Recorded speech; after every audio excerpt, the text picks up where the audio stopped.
రేష్మ అమ్మ. Auntie look very antique, just like this house. లోపలికి తీసుకెళ్ళు.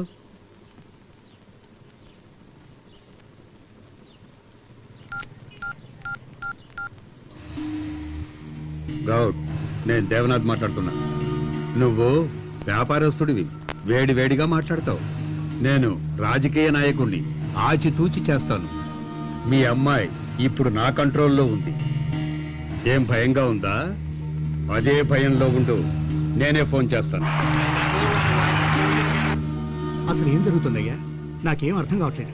రేయ్, ఆ గౌడ్ నన్నే బెదిరించాడ్రా. కొద్దిసేపు ఏంటి మన చర్యను లేపేసేవాడు. మీసం మరొక ముందే రాజకీయాల్లోకి వచ్చి అడ్డమైన వాడి కాళ్ళు చేతులు పట్టుకుని ఎంతో మందిని ముంచి నిలబెట్టుకున్న సామ్రాజ్యంరా ఇది. నా బలహీనత చెర్రీరా. వాడిని తీసుకెళ్లి నన్నే బెదిరిస్తాడా? వాడు చెర్రీని లేపారని చూశాడు. నేను వాడి కూతుర్ని తీసుకొచ్చేశాను. ఏంటయ్యా ఇది? మహాలక్ష్మినే చెర్రి ఇంటికి తీసుకొస్తేను. ఏంట్రా, పెళ్లి చేసేమంటావా? అయ్యా, మన దగ్గర అధికారం ఉంది, ఆయన దగ్గర ధనబలం ఉంది. అధికారము ధనబలము కలిస్తే ఏమిటి నువ్వు అనేది? వాడు ఒప్పుకోవాలి కదా. ఎందుకు ఒప్పుకోడయ్యా? మీరు తలుచుకుంటే ఒప్పుకుంటాడు. రాజకీయ నాయకుడు తలుచుకుంటే బిజినెస్ మ్యాన్ కాగలడు. అదే బిజినెస్ మ్యాన్ తలుచుకుంటే అంత ఈజీగా రాజకీయ నాయకుడు కాలేడు.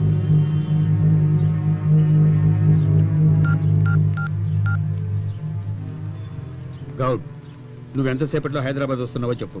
నేనే మీ అమ్మాయిని క్షేమంగా మీ ఇంటికి చేరుస్తాను.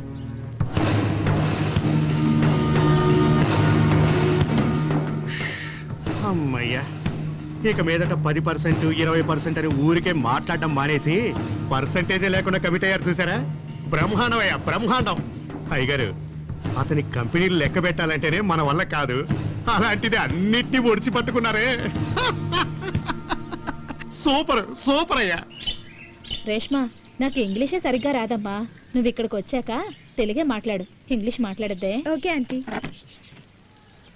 ఏంటి, తినడానికి ఏమైనా పెట్టావా? రాగానే. అది సరే, నా కొడుకు ఆశపడ్డాడని తెలిసి మీ ఇద్దరు పెళ్లి చేద్దామనుకున్నాను. కానీ అది జరగదమ్మా. నువ్వు రా, నిన్ను మీ నాన్న దగ్గర వదిలేస్తాను. అంకుల్, అర్థమైందమ్మా. నిన్ను ప్రేమిస్తున్నాడని మీ నాన్న మా అబ్బాయిని చంపాలని చూశాడు. మమ్మల్ని ఎదిరించి మీరు పెళ్లి చేసుకున్నా మా అబ్బాయిని చంపేస్తాడు. ఎలా జరిగినా బాధ నాకే కదా. నా కొడుకు నేను ప్రేమగా పెంచాను. అదే ప్రేమ మీ నాన్నకు నీ మీద కూడా ఉంటుందిగా. లేదంకుల్, చెర్రీ లేకపోతే నేను సూసైడ్ చేసుకుంటాను. నువ్వు చెబుతున్నావు, ఇది మీ నాన్న అర్థం చేసుకోవాలిగా. మా డాడీ నేను ఒప్పిస్తాను.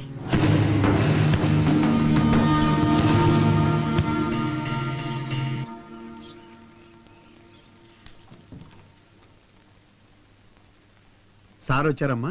ఉన్నారు, రండి. రామ్మా.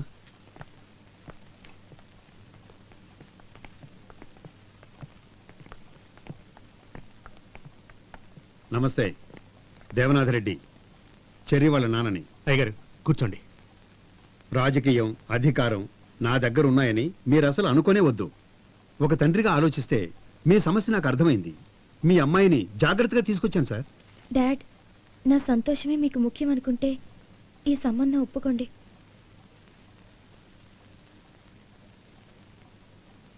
బాబు, వెళదామా?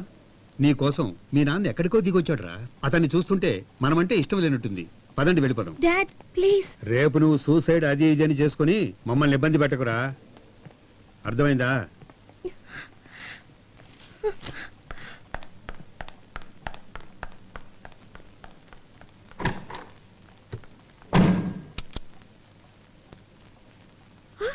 రేష్మా, రేష్మా, సార్, ఆ అమ్మాయి కోపంగా వెళ్ళినట్లు సార్, కొంచెం చూడండి. నీకే చెప్పేది, తలుపు తెరవే. నువ్వేం చేసుకోవద్దు తల్లి. మీరైనా వెళ్ళి చూడండి రా, ఆ అమ్మాయి ఏమైనా చేసుకుంటుందేమో. సార్, సార్,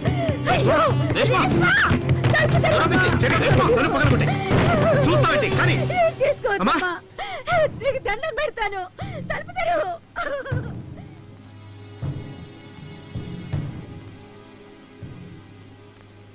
ఏంటి ఎంత పని చేశావు? నీకేదైనా అయితే నాన్నగారు తట్టుకోగలరా?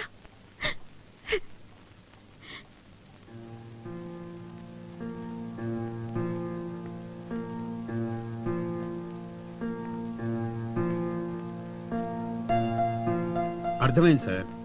నా కింద వాళ్ళతో సంబంధం పెట్టుకోవాలంటే నాకు బాధగానే ఉంటుంది. చూశారు కదా ఏం చేసేది. ఈ రోజు మనం ఉన్నాం, కాపాడాం. రేపు వేరే దారి లేదు సార్. మనమే కొంచెం ఆలోచించాలి. ఉన్న ఒక్క అమ్మాయి చనిపోతే మీరింత కష్టపడి సంపాదించిన దానికి అర్థం పర్థం లేకుండా పోతుంది. Okay, it's my fate.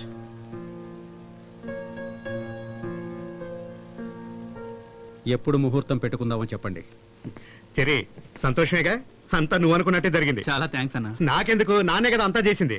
సంతోషమైన వార్త చెప్పావు సరే. మమ్మల్ని కూడా పబ్బుకి తీసుకెళ్ళావు. పబ్బుకేగా, పదండి వెళ్దాం. పప్పుకు పోదాం. పబ్బుకి ఇబ్బంటారేంటి? డాన్సులు చూడాలి నేను. ఊరికే ఉండయా. ఎప్పుడు మీరిద్దరే వెళ్తున్నారు, నన్ను పబ్బుకి తీసుకెళ్ళండి. నేను డాన్స్ చూడాలరా. ఏంటి పదండి. వీడు నాకు కంట కనిపెడితే పెట్టనుకుంటా. అమ్మో నీ చేతి పని ఆపితే మన పని చూసుకుందాం. అటగా పదండి పదండి.